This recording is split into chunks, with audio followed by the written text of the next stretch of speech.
ಇದು ಬಾಪೂಜಿ ಸ್ಕೂಲಲ್ಲಿ ನಡೀತಿರ್ತಕ್ಕಂಥ ದೌರ್ಜನ್ಯ. ಮಕ್ಕಳದು ಫೀಸ್ ಕಟ್ಟಿಲ್ಲ ಅಂತೇಳಿ ಇವತ್ತು ಟೆಸ್ಟ್ ಇರೋಂಥ ದಿವಸದಲ್ಲಿ ಹೊರ ಕುಣಿಸಿದ್ದಾರೆ. ಇದು Bapuji higher primary English medium school, MCC A block. ಇದಕ್ಕೆಲ್ಲ ಕಾರಣಕರ್ತರು ಡೀನ್ ಆದಂಥ ಮಿಸ್ಟರ್ ಮಂಜುನಾಥ್ ಅವರು. ಇವ್ರದ್ದು ಬರೀ ದೌರ್ಜನ್ಯ ದಬ್ಬಾಳಿಕೆ ಬಿಟ್ಟರೆ ದುಡ್ಡಿನ ವಿಷಯದಲ್ಲಿ ಇನ್ನೇನು ಮಾಡಲ್ಲ. ಮಕ್ಕಳು ಪ್ರೋಗ್ರೆಸ್ಸು ಪರ್ಫಾರ್ಮೆನ್ಸು ಅದನ್ನು ಫಾಲೋಅಪ್ ಮಾಡಲ್ಲ. ಬರೀ ಅವ್ರು ದುಡ್ಡು ಕಟ್ಟಾರೋ ಇಲ್ಲೋ. ಇವತ್ತು ನವಂಬರ್ 27ನೇ ತಾರೀಕು, ಇವತ್ತಿನ ದಿವಸ 5,000 ಬಾಕಿ ಉಳ್ಸಂಡರಾಗಿರ್ಬೋದು, 10,000 ಉಳ್ಸಂಡರಾಗಿರ್ಬೋದು, 15,000 ಅವ್ರದ್ದೆಲ್ಲ ಪೇರೆಂಟ್ಸಿಗೆ ಫೋನ್ ಮಾಡಿ 11:00ವರೆಗೆ ಅಷ್ಟೊಂದು ದುಡ್ಡು ಕಟ್ಟಬೇಕು ಅಂತ ಹೇಳಿ ನಮಗೆ ಕಾಲ್ ಮಾಡಿಸಿ ಇವತ್ತು ಮಕ್ಕಳನ್ನೆಲ್ಲ ನೋಡ್ರಿ ಟೆಸ್ಟ್ ಇರೋಂಥ ದಿವಸ ಇಮಾಮ್ ಸರ್ ಇದ್ದಾಗ ಯಾವತ್ತಿಂಥ ಘಟನೆ ನಡೆದಿರಲಿಲ್ಲ ಅಂಥದ್ದು ಇವತ್ತು ಮಕ್ಕಳನ್ನೆಲ್ಲ ಹೊರ ಕುಣಿಸಿದ್ದಾರೆ ನೋಡಿ. ಇದು ಇವತ್ತಿನ ಬಾಪೂಜಿ ಸ್ಕೂಲಿನ ಒಂದು ರೆಪ್ಯುಟೇಷನ್ನು. ಇದೇ ಇಮಾಮ್ ಸರ್ ಇದ್ದಾಗ ಯಾವತ್ತು ಈ ಥರ ನಡೆದಿರಲಿಲ್ಲ, ಒಂದು ಒಳ್ಳೆ ಹೆಸರಿತ್ತು. ಇವತ್ತು ನೋಡಿ ಮಕ್ಕಳನ್ನೆಲ್ಲ ಹೊರ ಕುಣಿಸಿದ್ದಾರೆ ಫೀಸ್ ಕಟ್ಟಿಲ್ಲ ಅಂತೇಳಿ. ನವಂಬರ್ 27ನೇ ತಾರೀಕು ಸರ್, ಅವ್ರದ್ದು ಎಕ್ಸಾಮ್ ನಡೆಯೋದು ಮಾರ್ಚ್ ತಿಂಗಳು, ಇನ್ನೂ 4 ತಿಂಗಳಿರೋ ಅಂತಲೇ ಬಾಕಿ ಉಳಿಸ್ಕೊಂಡವ್ರದೆಲ್ಲ ಈಗ ಮಕ್ಕಳನ್ನ ಹೊರ ಕುಣಿಸಿದ್ದಾರೆ. ಇದು ಡೀನ್ ಮಂಜುನಾಥ್ ಅವ್ರ ದೌರ್ಜನ್ಯ ಬಿಟ್ಟರೆ ಇನ್ನೇನೂ ಅಲ್ಲ. ಪ್ರತಿಯೊಬ್ಬರಿಗೂ ದೌರ್ಜನ್ಯ ಇದೆ, ಸ್ಟಾಫಿಗೂ ದೌರ್ಜನ್ಯ ಇದೆ. ಇದು ಇಲ್ಲಿ ವರ್ಕ್ ಮಾಡ್ತಕ್ಕಂಥ ಸ್ಟಾಫ್ಗೂ ದೌರ್ಜನ್ಯ ಮಾಡ್ತಾರೆ, ಮಕ್ಕಳಿಗೂ ಪೇರೆಂಟ್ಸ್ಗೂ ದೌರ್ಜನ್ಯ ಮಾಡ್ತಾರೆ. ದುಡ್ಡು ಬಿಟ್ಟರೆ ಇನ್ನೇನು ಕಾಣಲ್ಲ ಡೀನ್ಗೆ.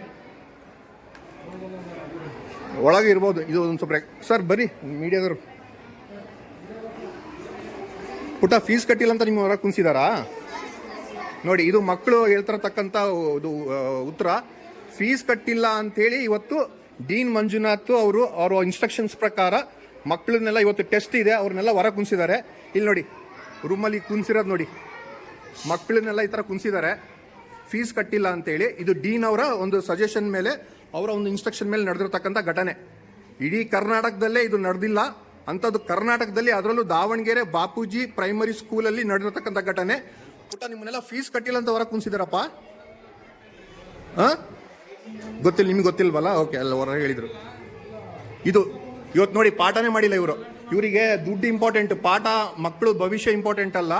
ನೋಡಿ ಕ್ಲಾಸ್ ನಡೀತಾ ಇಲ್ಲ, ಇವತ್ತು ಇಲ್ಲಿ ಕುಣಿಸಿದ್ದಾರೆ ಡೀನು ಹಿಟ್ಲರ್ ರೂಲ್ಸು, ತುಗ್ಲಕ್ ದರ್ಬಾರ್ ಮಾಡ್ತಕ್ಕಂಥ ಡೀನ್ ಇವರು ಮಂಜುನಾಥನ್ ಅವರು. ಏನಾರು ಬೇಕು ಅಂತ ಮಾತಾಡ್ಬೇಕಂದ್ರೆ ತೋಳನ್ಸಿಗೆ ಬರ್ರಿ ಅಂತ ಕರೀತಾರೆ ನಿಮಗೆ. ಯಾವತ್ತೂ ಮೀಟಿಂಗ್ ಕಂಡಕ್ಟ್ ಮಾಡಿಲ್ಲ ಇವರು ಸ್ಕೂಲಲ್ಲಿ, ಯಾವತ್ತೂ ಮೀಟಿಂಗ್ ಕಂಡಕ್ಟ್ ಮಾಡಿಲ್ಲ, ಪೇರೆಂಟ್ಸ್ ಮೀಟಿಂಗ್ ಕಂಡಕ್ಟೇ ಮಾಡಿಲ್ಲ dean.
Sir test timing full ಕೊಡಬೇಕು.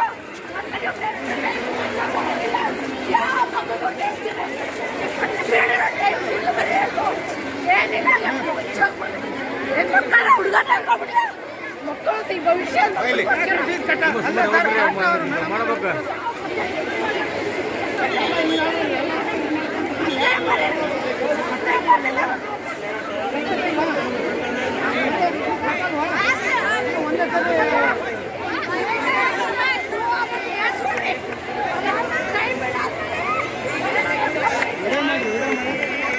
ಪೇಪರ್ ಕಳಿಸ್ಬೇಕು ಎಲ್ಲ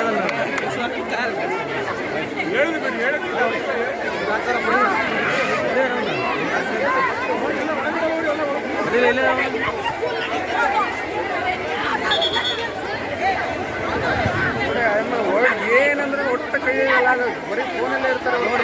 ಮಕ್ಕಳು ಏನಂದ್ರೆ ಪೇರೆಂಟ್ಸ್ ಎಲ್ಲ ಮಾತಾಡೋದು ಎಜುಕೇಶನ್ ಇಂಪ್ರೂವ್ ಮಾಡಬೇಕಾಗಿದೆ.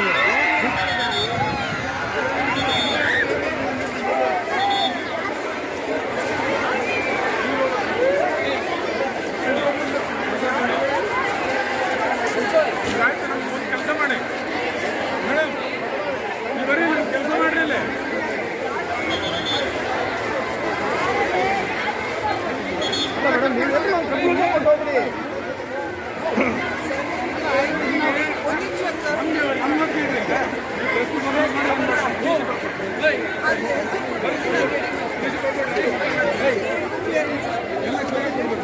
ಮೊದಲೇ ನೀವು ಕಟ್ಬಿಡೋಕ್ಕೂ ಯಾವುದೇ ಥರ ಇನ್ಸ್ಟಾಲ್ಮೆಂಟ್ ಕೊಡಲ್ಲ ಅಂತ ಅಂದಿದ್ರೆ ನಾವು ಅದೇ ಪ್ರಕಾರನೇ ಮಾಡ್ತಿದ್ವಿ. ಎಲ್ಲ 5-10 ಸಾವಿರ ಇರೋಂಥವ್ರಿಗೂ ಇವರು ಕರೆದ್ಬಿಟ್ಟು ಇಲ್ಲಿ ಟಾರ್ಚರ್ ಮಾಡ್ತಾ ಇದ್ದಾರೆ. ಕೇಳಿದರೆ ಬೇಜವಾಬ್ದಾರಿಯಿಂದ ಮಾತಾಡ್ತಾ ಇದ್ದಾರೆ. ನಿಮ್ಮ ಮಕ್ಕಳು TC ಕೊಟ್ಟು ಕರ್ಕೊಂಡು ಹೋಗ್ರಿ ಅಂತ ಹೇಳ್ತಿದ್ದಾರೆ. ಎಲ್ಲೂ ನಾವು ಈ ಥರ ಕೇಳಿಲ್ಲ ಸರ್. ಈ ಥರ ಎಲ್ಲೂ ನಡೆದಿಲ್ಲ. ಇದು ನಡೀತಾ ಇದೆ ಈ ಬಾಪೂಜಿ ಸ್ಕೂಲಲ್ಲಿ ಶೋಷಣೆ ನಡೀತಿದೆ. ಹಾಂ, ರಾಘವೇಂದ್ರ ಅಂತ ನನ್ನ ಹೆಸರು. ಮೇಡಮ್ ನೀವು ಮಾತಾಡಿ, ಮೇಡಮ್ ನೀವು ಮಾತಾಡಿ, ಪ್ಲೀಸ್ ಮಾತಾಡಿ, ನಾನು ಮಾತಾಡ್ತೀನಿ. ನೀವು ಹೇಳಿ, ನಿಮ್ದು ಹಾಸ್ಪಿಟಲ್ ಪ್ರಾಬ್ಲಮ್ ಹೇಳಿ. ಸರ್, ಇವತ್ತು ಮತ್ತೆ ಆಪರೇಷನ್ ಇತ್ತು ಸರ್. ನಾನು ಹಾಸ್ಪಿಟ್ಲಿಗೆ ಹೋಗ್ಬೇಕಿತ್ತು. ಆದರೆ ಇವತ್ತು ಇದನ್ನ ಟೆಸ್ಟಿಗೆ ಬರೆಸಲಾರ್ದಂಗೆ ಹೊರಗಡೆ ಕೂರಿಸಿದ್ದಾರೆ ಸರ್ ನನ್ನ ಮಗನ. ನಾನು ಟೆಸ್ಟ್ ಬರೆದ ಮೇಲೆ ನೀವು ಪನಿಷ್ಮೆಂಟ್ ಕೊಟ್ಟಿದ್ರೆ ನಮಗೆ ಪೇರೆಂಟ್ಸಿಗೆ ಕೊಡ್ರಿ. ಮಕ್ಕಳು ಏನು ಮಾಡಿದ್ದಾರೆ? ಇಮಾಮ್ ಸರ್ ಇದ್ದಾಗ ಯಾವತ್ತಿಗೂ ಮಕ್ಕಳ ಮೇಲೆ ಒಂದು ಪರಿಣಾಮ ಕೊಟ್ಟಿಲ್ಲ. ಇಮಾಮ್ ಸರ್ ನಿಜವಾಗ್ಲೂ ಅವ್ರಿಗೆ ಮಕ್ಕಳಿಗೆ ಫೀಸ್ ಅನ್ನೋದು ಗೊತ್ತಿರಲಿಲ್ಲ ಸರ್. ಅದೇ ಫೀಸ್ ಕಟ್ಟಬೇಕಾ? ಅಟ್ಲೀಸ್ಟ್ ಫೋನ್ ಮಾಡಿದಾರಾ? ಅದಕ್ಕೆ ಟೈಮ್ ಕೊಡಬೇಕು. ನಾನು ಹೇಳ್ತಾ ಇರೋದು ಇನ್ಸ್ಟಾಲ್ಮೆಂಟ್ ಹಂಗೆ. ಇಬ್ಬರು ಮಕ್ಕಳು ಬಾಪೂಜಿ ಸ್ಕೂಲಲ್ಲಿ ಓದ್ತಿದ್ದಾರೆ ಅಂದರೆ ಒಂದು ಮಕ್ಕಳನ್ನ ಆಗಸ್ಟಿಗೆ ಕೊಡ್ತಿದ್ರು, ಇನ್ನೊಂದು ಮಕ್ಕಳನ್ನ ನವಂಬರಿಂದ ಫೀಸ್ ಕಟ್ಲಿಕ್ಕೆ ಕೊಡ್ತಿದ್ರು. ನಾನು ಇಷ್ಟು ವರ್ಷ ಕಟ್ಟಿದ್ದೀನಿ. ಎಲ್ಲರದ್ದು ಒಂದೇ ರೀತಿ ಇರಲ್ಲ ಸರ್. ಎಲ್ಲ ಮಕ್ಕಳು ಮಿಡಲ್ ಕ್ಲಾಸಿಂದ ಹಿಡಿದು ಕಟ್ತಾ ಇದ್ದಾರೆ, ಇಲ್ಲಿ ಸ್ಕೂಲಲ್ಲಿ ಕಳಿಸ್ತಾ ಇದ್ದಾರೆ. ಎಲ್ಲರೂ ಹೈ ಲೆವೆಲ್ಗೆ ನೋಡಬೇಕಂದ್ರೆ ಮಕ್ಕಳಿಗೆ ಎಜುಕೇಷನ್ ಎಲ್ಲಿಂದ ಸಿಗಬೇಕು? ನಾನು ಹೇಳ್ತಾ ಇರೋದು. ಯಾಕಂದ್ರೆ ಎಲ್ಲ ಮಕ್ಕಳು ಇಲ್ಲಿ ಓದ್ಬೇಕಾದ್ರೆ ಇವನ್ ಆಟೋ ಡ್ರೈವರ್ ಇಂದ ಓದ್ತಾ ಇದ್ದಾರೆ. ಇವಾಗ ಅಟ್ ಪ್ರೆಸೆಂಟ್ 12 ಫೀಸ್ ಕಟ್ಟಬೇಕಂದ್ರೆ ಅವ್ರು ಎಲ್ಲಿಂದ ತರಬೇಕು? ನಾನು ತಂದಿದ್ದೀನಿ ಅಮೌಂಟ್, ಬೇರೆ ಮಕ್ಕಳು ಎಲ್ಲಿಂದ ತರಬೇಕು? ಬೇರೆ ಪೇರೆಂಟ್ಸ್ ಎಲ್ಲಿಂದ ತರಬೇಕು? ಆ ಪೇರೆಂಟ್ಸ್ ಮೇಲಿನ ಪರಿಣಾಮನ ಮಕ್ಕಳ ಮೇಲೆ ಯಾಕೆ ಹಾಕಿದ್ದಾರೆ? ನಾನು ಅದನ್ನ ವಾಪಸ್ ಮಾಡ್ತಾ ಇದ್ದೀನಿ ಅಷ್ಟೇ. ನನ್ನ ಮಗನ ಇವತ್ತು ಹೊರಗೆ ಹಾಕಿದ್ದಾರೆ ಅಂದ್ರೆ ನನ್ನ ಮಗನ ನನ್ನ ಬಿಸಿಲು ತೋರಿಸ್ತಿಲ್ದಾಗೆ ನಾನು ಈ ಸ್ಕೂಲಿಗೆ ಕಳಿಸ್ತಾ ಇದ್ದೆ.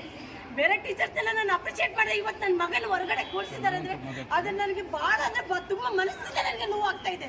ನಮ್ಮ ಮಧ್ಯೆ ಆಪರೇಷನ್ ಕಣ್ಣಿನ ಬಿಟ್ಟು ನನ್ನ ಗಂಡನ ಬಿಟ್ಟು ನಾನು ಇಲ್ಲಿ ಬಂದಿದ್ದೀನಿ. ನನ್ನ ಮನಸ್ಸು ಎಷ್ಟು ನೋವಾಗ್ತಿದೆ ಅಂದರೆ ಎರಡನ್ನೂ ಬ್ಯಾಲೆನ್ಸ್ ಮಾಡ್ಬೇಕು ಸರ್. ಫ್ಯಾಮಿಲಿನೂ ನೋಡಬೇಕು, ಇಲ್ಲಿ ಮಕ್ಕಳನ್ನು ನೋಡಬೇಕು. ಯಾಕೆ ನಮಗಿಂತ ಹೆಚ್ಚಾಗಿ ಮಕ್ಕಳನ್ನ ಬೇರೆ ಟೀಚರ್ಸ್ ನೋಡ್ಕೊತಾರೆ. ಇವತ್ತು ನಮ್ಮ ಹತ್ರ ಏನು ಮಾಡ್ತಾರೆ? ಸಂಜೆವರೆಗೂ ಬರ್ತಾರೆ ಮಕ್ಕಳು. ಸಂಜೆ ಬಂದು ಒಂದು 3 ಅವರ್ಸ್ ಇರ್ತಾರೆ. ಬೆಳಗಿಂದ ಸಂಜೆ ಇವ್ರ ಮಕ್ಕಳು ಅಂತಾರೆ. ಇವ್ರ ಮಕ್ಕಳು ಅಂದರೆ ಇವ್ರ ಮಕ್ಕಳನ್ನ ಹೇಗೆ ಸರ್ ಹೊರಗೆ ನಿಲ್ಸಿದ್ರು ಅವರು? ಇವತ್ತು ಅವ್ರ ಮಕ್ಕಳಂತ ನಾನು ಹೇಗೆ ನಾನು ಒಪ್ಕೋಬೇಕು?